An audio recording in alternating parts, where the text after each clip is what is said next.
Buenas noches, somos el grupo número 1 de Justicia Transicional, especialización en defensa de los derechos humanos de la Universidad Santo Tomás. Somos el grupo número 1 que está conformado por Diana Lizeth Granados, Daniel León, Luis Miguel Moreno, Lady Yadira Ramírez, quien les habla, Vanessa Apráez. En el día de hoy, nosotros como grupo hemos escogido dos informes de la Relatoría Especial sobre la promoción de la verdad, la justicia, la reparación y las garantías de no repetición, los cuales son el primer informe sobre las disculpas por las violaciones manifiestas de los derechos humanos y las violaciones graves del derecho internacional humanitario, y un segundo informe que es sobre experiencias prácticas de programas nacionales de reparación.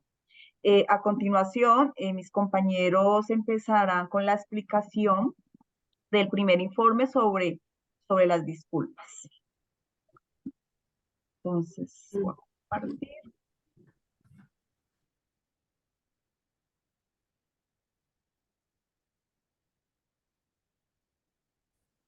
¿Me confirman si ven la pantalla?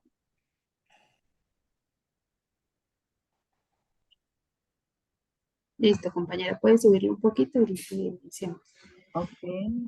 Bueno, para dar inicio al informe sobre las disculpas que se tienen hacia las víctimas en el marco de violaciones de los derechos humanos y el derecho internacional humanitario, de acuerdo a la lectura que se tiene, el relator en este informe nos habla sobre tres elementos principales, que es la verdad, la justicia, la reparación y las garantías de no repetición en el marco de situaciones violatorias.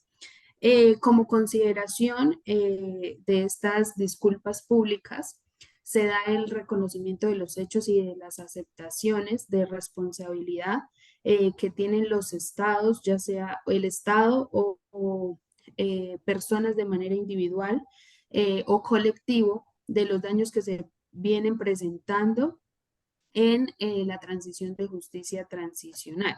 De igual manera, la consideración o el debate que se tiene es sobre las disculpas públicas que se quieren manejar de manera pública, pero que éstas no afecten las disculpas que se tienen de manera privada. ¿Por qué el enfoque de las disculpas o este relator habla sobre el enfoque de las disculpas hacia las víctimas? Porque es una justicia de transición que existe principalmente en los derechos, la capacidad de acción y las percepciones de las víctimas. Como consideración principal, se tiene que las violaciones al derecho internacional humanitario, a los derechos humanos, se dan la reparación. En ese enfoque de las disculpas que las víctimas de alguna u otra manera quieren y que estos violan las garantías fundamentales. Estos derechos humanos o cuando se quiere acceder a la verdad es porque se quiere dar una reparación integral de acuerdo a las dinámicas que se tienen. En ese escenario, las Naciones Unidas ha defendido que las disculpas públicas son como esos hechos de aceptación que tiene el Estado enmarcadas en la reparación de los daños sufridos hacia las víctimas.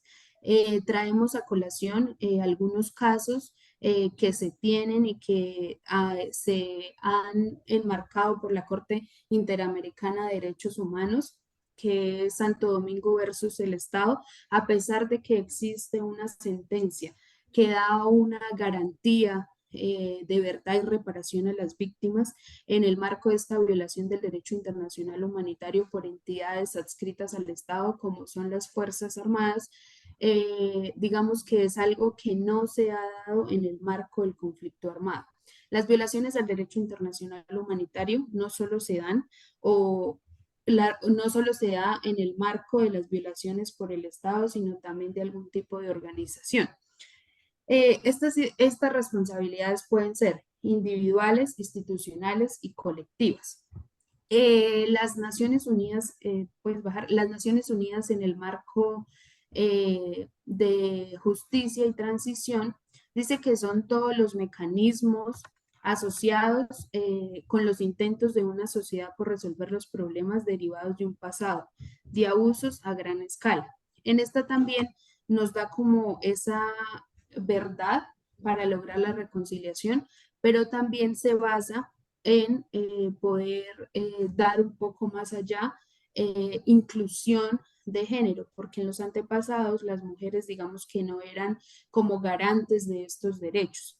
Ahora bien, si nosotros queremos generar reparación en las víctimas de acuerdo a los hechos, a los genocidios, a las masacres que se dan con estas violaciones del derecho internacional y humanitario, lo que se logra es una reparación integral de los daños que ellos han tenido. Finalmente, ya para terminar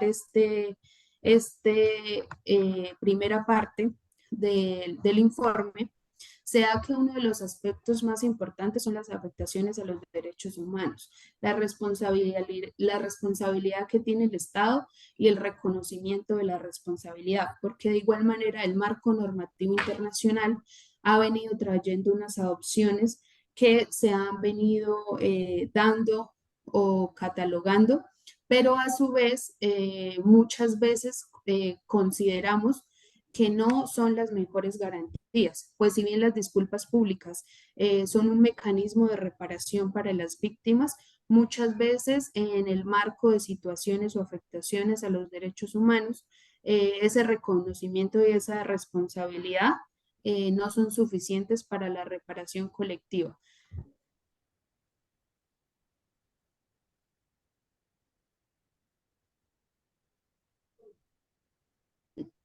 Sí, el compañero. Bueno, voy a hablar sobre el marco conceptual de las disculpas. Tenemos la disculpa y motivación. La motivación para formular una disculpa pública en un contexto de justicia de transición suele ser crucial para determinar la efectividad o legitimidad de las disculpas públicas. Las disculpas se orientan por lo general tanto hacia el pasado como hacia el futuro, reconociendo los daños pasados y comprometiéndose a un futuro mejor. Tenemos las disculpas y reconocimiento y verdad. El reconocimiento de la verdad de las malas acciones del pasado es un requisito previo y fundamental para una disculpa efectiva. Los expertos han descrito dos elementos principales en cuanto a la disculpa efectiva, que es el reconocimiento y la mención específica. El reconocimiento hace referencia al victimario, la cual reconoce ese hecho pero no da una explicación. Y el otro es la mención específica que hace referencia a la víctima en cuanto a la víctima sobre quien recae ese daño o ese hecho. Y por último, tenemos lo que son las disculpas y momentos de presentación y preparación. Bueno, estas últimas, que al momento de hacer una presentación de una disculpa puede tener una incidencia significativa en su acogida. Por lo general, se hace una ceremonia o evento que las disculpas se presenten de modo que coincidan con el aniversario o otras fechas importantes para reservar la honra y memoria de las víctimas de abusos cometidos en el pasado. Un ejemplo de esto que tenemos es que el gobierno decidió presentar una disculpa a las mujeres de Sierra de Leona el Día Internacional de la Mujer frente a un grupo diverso de mujeres. Muchas gracias.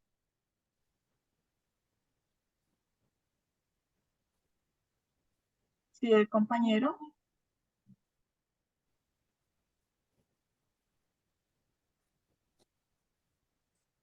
¿Lo escuchamos?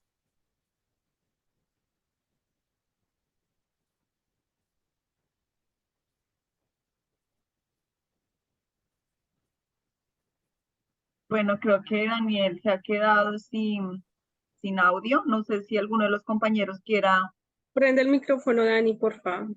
porque Ya. no te escuchamos. O si alguno de los compañeros quiere retomar esta última parte. ¿Me escuchan ahora sí? Hola.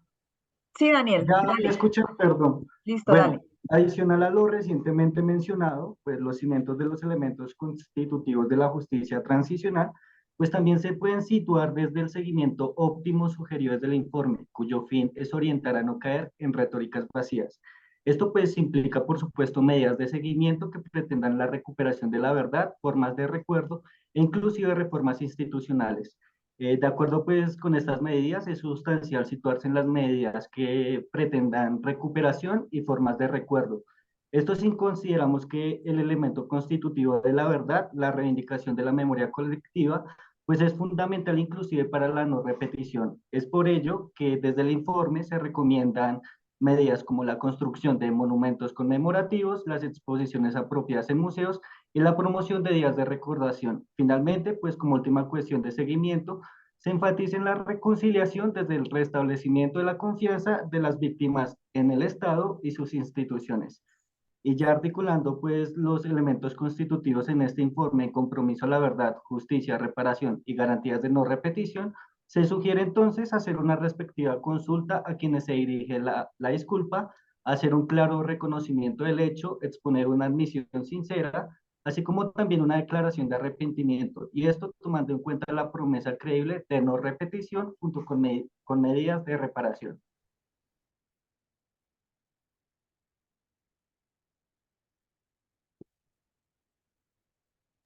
Lady, sigue, por favor. ¿Listo? Bueno, dentro del, pues pasando ya al segundo informe de reparación, identificamos los siguientes elementos constitutivos de la justicia transicional, que son objeto de análisis por el relator especial. Y algunas consideraciones generales que él hace son las siguientes. Entonces, en primer lugar, él menciona que a pesar de la existencia de un sólido marco normativo de una jurisprudencia internacional y nacional, y a pesar del reconocimiento por parte de los mismos estados de que las víctimas tienen derecho a la reparación, las víctimas, sin embargo, consideran que el derecho a la reparación no se ha hecho realidad. Pese a que existen programas de reparación nacional, persisten muchos problemas para lograr la adecuada, rápida y plena reparación a las víctimas de violaciones manifiestas de los derechos humanos y violaciones graves del derecho internacional humanitario.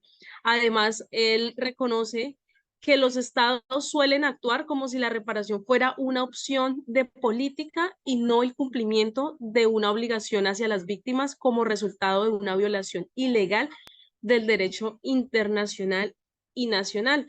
De otro lado, también él considera y hace una consideración, y es que se estigmatiza a las víctimas como personas que se aprovechan de la situación y no como personas que han sufrido daños graves y tienen derecho a una reparación integral acorde a los daños causados. También señala la importancia del derecho a la reparación de las víctimas de atrocidades masivas por tratarse de un derecho a la reparación. Dice que tiene el propósito fundamental de responder a los daños sufridos mediante la provisión de beneficios directos que van más allá de la indemnización y que incluyen la restitución, si es posible, la satisfacción, la rehabilitación y las garantías de no repetición. Adicionalmente, pues agrega que el derecho a la reparación también es importante como garantía de no repetición, ya que ayuda a los autores a entender que lo que hicieron fue ilícito y que las sociedades deben comprometerse a dignificar a las víctimas. Entonces, él también manifiesta allí que esta situación permite en el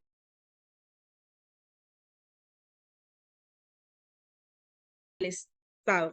Permite que sean reconocidas como su vez. Esto beneficia a la sociedad, recuperando así el tejido social. Y ya para terminar esta segunda parte del informe de reparación, en el informe el relator especial no incluye dos importantes formas de reparación, como son las formas de satisfacción, que incluyen las disculpas y la restitución de tierras y de bienes. Bueno, siguiendo entonces con la explicación del informe Experiencias Prácticas de Programas Nacionales de Reparación, entonces, bueno, hay unos apartados de consulta con las víctimas y participación de estas. Son programas que son de reparación nacional, donde se debe abarcar la celebración de consultas con las víctimas, aplicando la participación y la vigilancia pues de los procesos, ¿no? Estos son fundamentales, estos programas, ya que pues la idea es que se empoderen a las víctimas. La negociación en Colombia por lo menos se hace con la ley de víctimas y restitución de tierras. Dice el relator que en estas entidades se celebraron 11 diálogos para recabar opiniones pues, de las víctimas. ¿Con esto qué se busca? Entonces se busca reducir la tasa dar legitimidad a los progresos, pues a los procesos, bueno, que en las consultas ellos se puedan expresar, pues también como libremente. Dice también, bueno, que se crean también más mecanismos de participación para su aplicación a través de mesas de participación de víctimas, sea a nivel nacional, departamental o municipal. Tenemos también que la seguridad institucional de los programas de reparación nacionales son muy deficientes y también son muy frágiles, son muy dependientes de la voluntad política, ¿sí? O sea, ellos no estaban por encima, pues, como dice, de los ministerios ni nada de eso. Entonces siempre tiene que haber una influencia política. Entonces rara vez, pues, se le da como la prioridad como una medida, pues, de justicia transicional que sería como lo más acorde, ¿no? Entonces sustentan programas de restitución con la ley de víctimas, con restitución de tierras. Las leyes nacionales o las reparaciones deben indicar la firme decisión del Estado de conceder pues la reparación y asegurar pues un enlace y la presencia territoriales, ¿no? Donde pues cerca pues de donde hubo las zonas que hubo el conflicto armado, que se encuentren las entidades para que las víctimas tengan un mayor acceso, que sea más fácil, ¿sí? No tener que trasladarse pues muy lejos de donde ellos se encuentran. Entonces, las violaciones que dan lugar a la reparación, o sea, tiene que tener un plazo aplicable en que deben haberse producido, las formas de reparación, tener un calendario de fechas asignadas, bueno, la asignación de fondos, labor de supervisión, tiene que haber entidades responsables, en este caso, pues en Colombia es la ley es la unidad de víctimas y la unidad de restitución de tierras. Entonces, en zonas que residen las víctimas o donde se concentró, pues, el conflicto. Los recursos financieros. Dice que para financiar los programas de reparación nacionales, incluido el otorgamiento de beneficios, fundamental para el derecho de reparación. En Colombia, pues en el 2005 dice que hubo un fondo con arreglo a la Ley de Justicia y Paz. También hay comisiones de indemnización de las Naciones Unidas que aportan como el 5% de los ingresos procedentes de las exportaciones de petróleo iraquí. ¿Sí? Y la financiación de programas de reparación nacional, pues es la verdad, muy insuficiente, ¿sí? Entonces dice que en la ley de víctimas, por lo menos el 10% solo se ha cancelado de 8 millones de víctimas que han sido registradas. Entonces las fuentes de financiación tienen que ser pues como adecuadas. Igual también en el proceso de paz en el 2016, el grupo armado Las FARC quedó comprometido que ellos también, pues por los daños que han hecho, ellos también iban a donar, como quien dice, pues iban a financiar a estas víctimas y demás grupos. Algunos problemas que se presentan o que el relator especial muestra en el informe, dice que, bueno, la importancia del derecho a la reparación puede producir un cambio considerable en la vida de las víctimas. Y la reparación integral, que es la rehabilitación y reparación de víctimas a víctimas pues de la violencia sexual. La rehabilitación es muy importante en esta parte pues de las víctimas, ya que proporciona a las víctimas servicios pues salud física y de salud mental. Entonces lo que se logra es como reparar pues como el daño físico y mental a las víctimas individual o a toda la comunidad. También cómo reconstruir pues su vida, ¿no? Con esas nuevas oportunidades. Acá en Colombia el encargado es el Ministerio de Salud a través de los programas de atención psicosocial y salud integral a las víctimas. La educación es un buen programa, ya que por medio de esto, por la educación de las personas o las víctimas, va a haber inclusión, va a haber empoderamiento y va a haber reconocimiento. La reparación de las víctimas en situación de vulnerabilidad dice que los programas de reparación no pueden conceder pues toda, como dice la reparación a cada víctima porque no todas sufrieron el mismo daño, ¿sí? Entonces por cada víctima pues no se puede. Entonces el relator dice que hacer como una prioridad, por ejemplo, a los niños, a las niñas, a los niños productos de la violación, las víctimas de la violencia sexual, que por lo general no son muy incluidos en otros países, hay mucha discriminación y lo sacan pues como de los programas, los refugiados internos, los discapacitados, la comunidad LGBT y la reparación colectiva. Claro que la reparación colectiva nunca debe desplazar a la reparación individual. Entonces, los refugiados inmigrantes, que son una situación especialmente vulnerable, pues después del conflicto, la represión, los programas de reparación no los han incluido, ellos no los han incluido, no los tienen en cuenta, y pues el relator dice que eso debería también ser una prioridad, ¿no? Que son los desplazados internos con víctimas, que en Colombia, por lo menos esto fue del 2018, había 7.7 millones de personas pues desplazadas o refugiados internos. Y las víctimas de violencia sexual, que es un delito generalizado, y sus víctimas siguen siendo invisibles, ignoradas por la sociedad. y las excluyen pues como de los programas. Entonces, este programa la tiene también la unidad de la ley de víctimas, la unidad de restitución de tierras, que ellos incluyen medidas importantes para las víctimas de violencia sexual. Entonces, también como una reparación transformadora que los empodere y que los saque como de adelante. Entonces, tiene que también haber un enfoque diferencial, teniendo en cuenta pues como los enfoques de género. Entonces, pues con esto ya terminamos los dos informes que seleccionamos para nuestro video, nuestra exposición. Muchísimas gracias.